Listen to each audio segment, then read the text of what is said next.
Amanda with Straightsmile Solutions, straightsmilesolutions.com.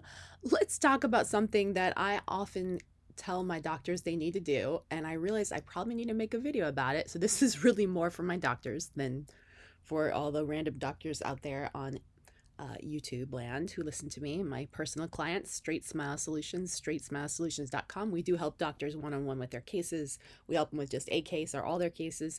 In any case, sometimes when I'm working with a doctor and they send photos through our portal or we're doing a Zoom together, I'm like, whoa, let's take a pause on this. Let's remove the wonkies, or let's remove the wonky teeth. And that's just, at this point, it's funny because some of my doctors are so trained up on phrases like that. They know what that means and why we need to do it. So let's explain that. So when you take orthodontic records to create a treatment plan, you want it to be as accurate as possible. So if you've got wonkies, this guy, but just a little, if you've worked with the pediatric dental population and or if you've had your own kids, and you may remember this from your own childhood, there are kids out there that love to wiggle their teeth and they will just pull them out as soon as they get loose, and as soon as they start being annoying, they'll like twist them out. They're not scared, right? That was me. I had there's literally a picture of me, I think I've showed it somewhere, holding dental floss on a tooth, and slamming the door. Like, that was me.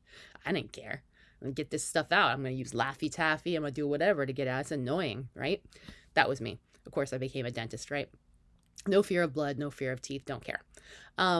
Then there's other kids that I always would see in my practice, which are the more sensory-based ones, that they're like, I don't want to wiggle my teeth, it bothers me. Sorry, I don't mean to make the voice, because I had a kid that was like this. So I'm not making fun of any past patients. I'm making fun of my own kids. But sometimes they're like, no, it bothers me. And then they start going to this phase where they can't eat. They're like, no, I can't eat that. I can't eat this. I can only eat soft foods. And it's like, dude, just pull the darn thing out, right? So, you guys all know about that. This is where the dad is usually like chasing the kid around the room with the oven mitts. Anyways, okay, so then we got that tooth. And then we got just the regular kids that, it comes out when it's meant to come out. But at least when it gets kind of loose, they take it out. Okay, so our three types of kids, right?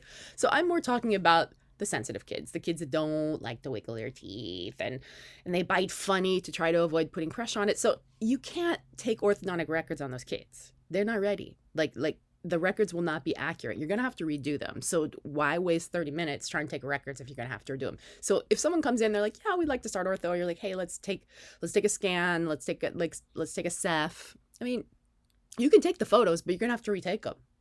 Pano will be accurate. Ceph will not be accurate, especially if they're biting from side to side to try to avoid it, front and back. You don't know if this is a shift or not. It isn't accurate. So their AP position is often changing when they do that. Their midline position is often changing, and definitely their vertical position changes. So some measurements will be accurate, some won't. So there's nothing wrong with snapping some photos and just saying, hey, look, looks like we have a bunch of loose teeth.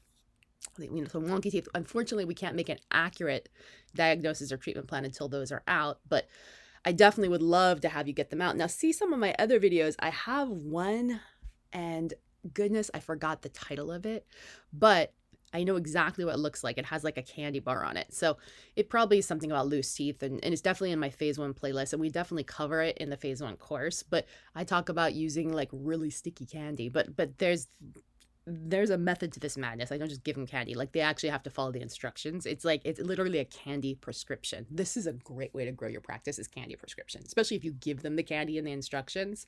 Always a good idea to ask mom first, because sometimes they have some type of disorder where they can't have sugar or whatever. So in that case, that's not going to work. So ask permission before doing. This is more of an 80s thing, or what people did in the 80s, where you didn't have to ask permission before you talk to kids. You know what I mean? So ask permission of the mom first so you don't get a bad review. Oh my God, the dentist gave my child candy. So, okay. Sorry. All right, you guys get the idea. It's too much coffee today, but don't get upset if I tell you to remove the wonkies and retake records. Thanks.